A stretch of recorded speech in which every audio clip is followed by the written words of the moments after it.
most important thing for me for training is your technique. So you must learn how to lift properly and safely. Outside of that, I've got people at my gym that do a number of different programs and I can give them direction. But my personal training methodology is very simple. I train the 3 lifts 3 days a week. So I've got a bench day, a squat day, and a deadlift day. And I've got what I call a pump day. Basically, it's kind of a full body, bodybuilder-ish workout. Sometimes I do it circuit training based, sometimes one exercise after another. But that day is really for hitting some volume, recovery, blood flow. On my main training days, I work up to a heavy-ish weight, but not maximal, so it's slightly submaximal, very close to.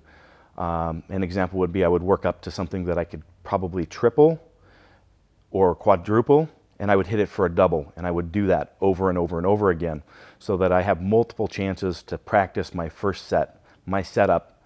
So it's not just my physical game, but my mental game, my cues, my practice of technique. An opportunity to do that, but also still have some pretty decent explosive training. I don't have anywhere in my training really a true speed-based work, so I'm actually doing that with the heavier because I'm never training into that failure mode, with the exception of test areas. So I'm not saying that I don't work up to heavy singles, doubles, or triples, but that's not the standard of what I do on a regular basis. So that would be the core movement. After that, I do basically 3 assistance exercises. So 3 things that are supporting that movement. So bench day, maybe I'm hitting shoulders and triceps. Very simple. Deadlift day, I'm a lot of people are very posterior chain focused, where I spend a lot of time on upper back and lat development. So that's what I would choose on those days. Other than that, very simple. So squat, bench, and deadlift, 3 days a week. 3 additional movements on top of that. 4th day a week, high volume, typically 100 reps per exercises, probably 4 exercises total. And that's the approach. It varies a little bit. I change movements kind of frequently on the core movement, so I may do variations with bars, bands, chains, different variations of the lift. And the accessory movements, they can change on my mood, really what I want to do that day, or I may be doing some of the things that I find very beneficial for long periods of time. I may do the same movement for 6 months or even a year if it's something that I'm working for specific development.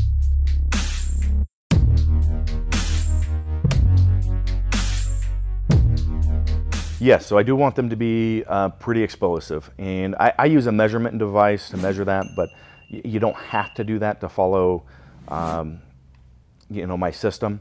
It's actually interesting because we have that measuring device, so it holds us accountable in the gym to know what that is. But at the same time, after using it for time and knowing that it's going to be used, myself and many of our lifters can call the speed before it reads out to the 10th place. So it's measuring in meters per second, so we'll be like, that's 0.32 meters per second, and it may be 0.31 or 0.33 or dead on. So it's really interesting over time that you do that.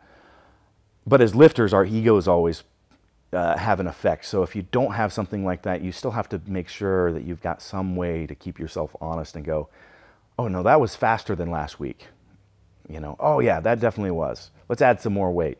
And so you've got to have some way of doing that. So it could be as simple as a timer or stopwatch, or just video review, filming it, and then the next time, let's review. Let's look at this one, because you've got to be consistent at least with that to know whether you're improving or not, because otherwise you'll just continually drift up and be closer, and next thing you know, you'll be doubling what you can only double, and then you're losing the benefit of the program or system. And I always coach it as, if I'm doing doubles, it's something that should look like it would be an opener at a meet. It's a heavy weight, and you've got to be set up properly. You've got to think about everything that you need to do. You can't just walk up there and just do it. But it needs to be fast and explosive, because you got to save that effort so you can hit your second and third attempts at the meet.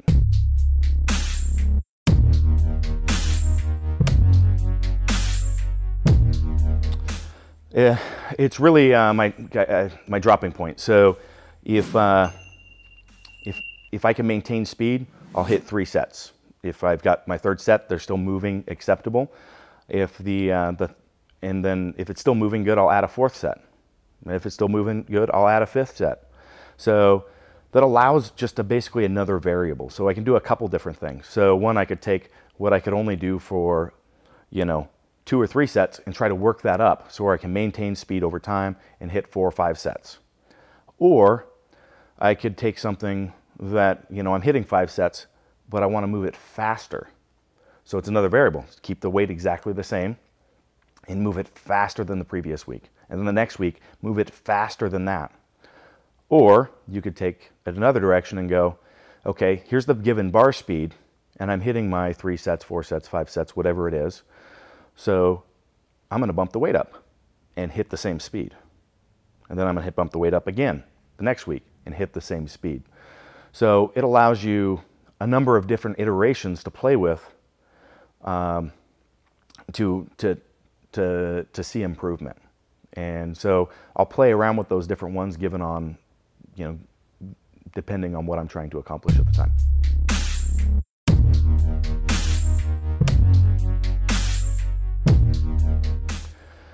So the bulk of my training time I'll spend doing a method similar to that. So basically I'll have a wave of either increasing the weight, trying to maintain the speed. Basically any of those iterations we talked about could be a mini 3 or 4 week wave. As I get towards a meet, I will actually move more to including some test periods and seeing where I'm at. Because I've gotten the benefit of the explosive strength development. So I've already got that. Really, it comes down to, for me, as I get close to meet time, is dialing in and finding out where is your peak strength at, and how is that everything that you've done over the past 12 weeks going to set you up for performance at the meet. So that's where you'll see me working up to a heavy double or triple, seeing where I'm at, and then actually progressing further. Basically 4 weeks out from a meet, that's where I like to be hitting my 3rd attempt at a meet. So I dial that in. The next week, I'll work up to my second attempt, and then 2 weeks out from the meet, I'll work up and hit my opener. Same time, I taper my volume down. We talked about the 3 assistance exercises. I'll taper that from 3, 2, 1, and 0. So at the same time, I'm tapering both the maximal effort. So a month out, I really know where I'm at for a strength level. And then I taper that and prep for the meet, and then I taper my volume leading in.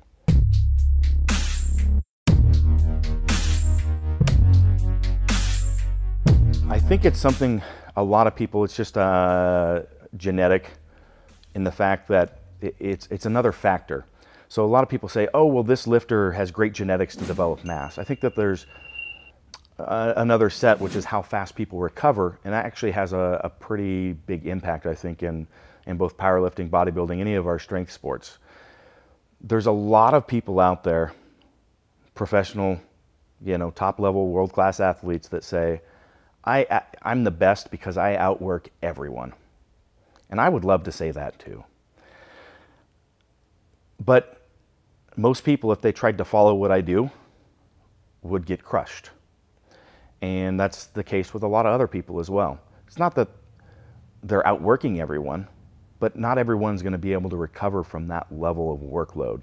And I think it's just one of those genetic factors that kind of people don't think about. And certainly from an athlete perspective, I think a lot of people, if they're sitting in my seat, would love to say, because it feels good for the ego, I'm here because, I worked harder than everyone else. Yeah, but you did that, but you were also capable of recovering from that. And that's important to note, and you've got to set the ego aside a little bit to understand that not everyone has the ability to do that. It isn't all just work. Obviously, everything has to come together. You've got to be intelligent about your training. You've got to work hard, but you've also got to be able to recover.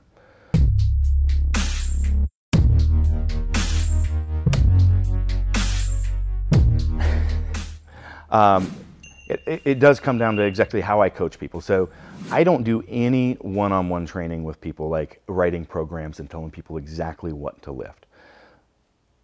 Technique is the first thing. That's the only thing I really care about and do one-on-one coaching with people on, is technique. But what I do coach them on is how to learn and feel how their body is responding, what is giving them a good training response, how are they recovering, so that they can make assessments. I have no value in developing athletes. I want to develop coaches. And so I can't just write a program and tell somebody, here, follow this. That provides no benefit for them as an athlete. But if I can teach them to coach themselves, and that works really well because I also have a number of different lifters. We've got a pretty large gym, so I've got people following, you name the training methodology, there's somebody following that training methodology at my gym.